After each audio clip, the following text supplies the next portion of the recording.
मानकुराद पाठाचें ट्रान्सलेशन पळोवया Konkani to English. पयलें इश्ट. इश्ट म्हणल्यार फ्रेंड. दुसरें फळांचो राजा. फळांचो राजा म्हटल्यार किंग ऑफ फ्रुट्स. राजा म्हटल्यार किंग. फळां म्हटल्यार फ्रुट्स.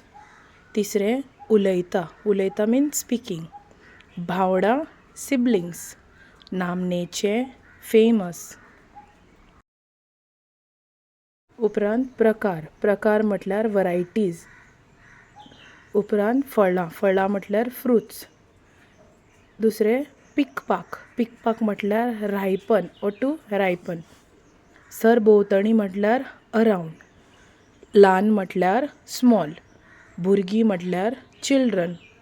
उमेदीन म्हटल्यार एन्थुजिएस्टिकली. जायतीं म्हटल्यार मेनी. गितां म्हटल्यार सिंग सॉंग्स. तरेकवार म्हटल्यार वेरियस. खाशेलपण म्हटल्यार स्पेशलिटी. रंग म्हटल्यार कलर. रुपां म्हटल्यार फॉर्म्स. आकार म्हटल्यार शेप्स. गोडसाण म्हटल्यार स्वीटनस. वेगवेगळी म्हटल्यार ऑल डिफरंट. लोक म्हटल्यार पीपल. आथवीच म्हटल्यार डिफरंट.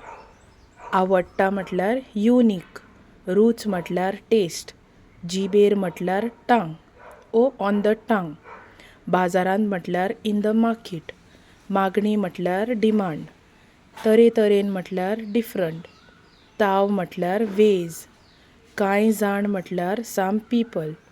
शिरो म्हटल्यार स्लायसीस. खातात म्हटल्यार टू ईट. साली म्हटल्यार आउटर स्कीन. साली सयत म्हटल्यार वीथ द स्कीन. रस म्हटल्यार ज्यूस. काडून म्हटल्यार टू एक्स्ट्रॅक्ट. पियेता म्हटल्यार टू ड्रिंक. ज्यूस म्हटल्यार ज्यूस. तन्ने म्हटल्यार रॉ. तोर ओ आमली म्हटल्यार रॉ मँगो. मीठ म्हटल्यार सॉल्ट. वर्सान वरस म्हटल्यार फॉर इयर्स ओ एवरी इयर. लोणचें म्हटल्यार पिक्कल. सुरबूस म्हटल्यार टेस्टी ओ डिलिशियस. उड्ड मेथी म्हटल्यार a dish made from mangoes.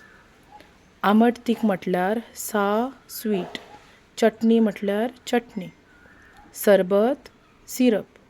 पन्हें a sweet and sour drink made from mangoes. काथ्याची म्हटल्यार पिल्स. सोलां पिल्स ऑफ द स्कीन. सार म्हटल्यार करी. पिकलें म्हटल्यार रायप. हालवो म्हटल्यार हलवा. साठा म्हटल्यार मँगो पल्प शीट्स. आमरस म्हटल्यार मँगो पल्प. मुराब्बो म्हटल्यार मँगो जॅम. जायते म्हटल्यार मेनी. फायदे म्हटल्यार बेनिफिट्स. जीवनसत्वां म्हटल्यार विटमिन्स. दोळे म्हटल्यार आयज. पोटभर heart's content or till you are फूल.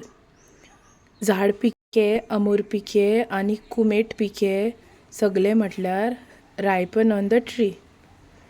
उपरांत रूच म्हटल्यार टेस्ट. अगलीच म्हटल्यार युनीक. काडपाची म्हटल्यार प्लकिंग ओ पिकींग. खाशेली म्हटल्यार स्पेशल. पद्दत म्हटल्यार मेथड. चड करून मोस्ट ऑफ द टायम. कलमी वा गारफाचे मिन्स ग्राफ्टेड मँगोज. जतनाय म्हटल्यार केअर. जून म्हटल्यार मॅच्युअर. कोबल्यान म्हटल्यार अ नेट अटॅच टू अ पोल. शेळवण्यांत म्हटल्यार अ कंटेनर फॉर लोवरींग. सकयल म्हटल्यार डावन. देंवयतात म्हटल्यार टू लोवर डावन. अचलय म्हटल्यार सिस्टम. धुतात म्हटल्यार टू वॉश. पुसतात म्हटल्यार टू वायप.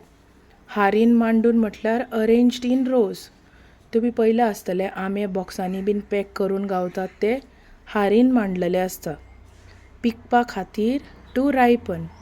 मुडयाक अ ट्रेडिशनल कंटेनर. आडयेक घालप म्हटल्यार पुटींग टू रायपन. तणांतल्यान म्हटल्यार हे ओ ग्रास. भायर म्हटल्यार टेकन आवट. पाटल्यांत म्हटल्यार बास्कीट. विकपाक म्हटल्यार to sell off a sale. व्हरतात म्हटल्यार टेकन.